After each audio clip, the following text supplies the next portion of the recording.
இப்போ அதிமுக இருந்து வைகை செல்வனும், ராஜேந்திர பாலாஜி என்ன சொல்றாங்கன்னா, கூட்டணி ஆட்சியை தமிழக மக்கள் விரும்ப மாட்டார்கள் அப்படின்னு ஒண்ணு சொல்றாங்க. அப்புறமா தேசிய ஜனநாயக கூட்டணியை பொறுத்தவரையில் தமிழக தலைவர் எடப்பாடி பழனிசாமி தான், அவர் சொல்வது தான் முடிவுன்றாங்க.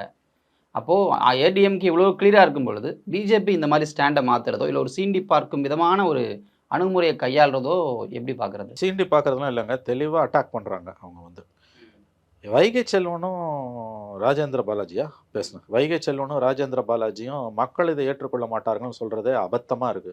அதிமுக இதை ஏற்றுக்கொள்ளாதுன்னு சொல்ல வேண்டிய தைரியம் ஏன் வைகை செல்வனுக்கும் ராஜேந்திர பாலாஜிக்கும் இல்லை? உங்க வாயிலேருந்து வர வேண்டியது அதிமுக இதை ஏற்றுக்கொள்ளாது, அதிமுக தொண்டர்கள் ஏற்றுக்கொள்ள மாட்டார்கள், அதிமுக தலைமை ஏற்றுக்கொள்ளாது, நாங்கள் ஏற்றுக்கொள்ள மாட்டோம்னு வைகை செல்வன் ராஜேந்திர பாலாஜி வாயிலேருந்து ஏன் வரல? மக்கள் ரெண்டாவது சார், மக்கள் எங்கேயோ கிடக்குறாங்க. முதல்ல நீங்கள் உங்கள் ஸ்டாண்டை சொல்லுங்கள். ரெண்டாவதுங்க, இது வந்து சீண்டி பார்க்குறதுன்றது சின்ன விஷயம் மனோஜ். இது அதை தாண்டி தெளிவாக அவங்க ஒரு ஸ்ட்ராட்டஜிக்கலாக மூவ் பண்ணுறாங்க. இது பார், இது வந்து என்டிஏ கவர்மெண்ட் தான், அதாவது கூட்டணி அரசு. நாங்கள் உள்ளே இருப்போம்.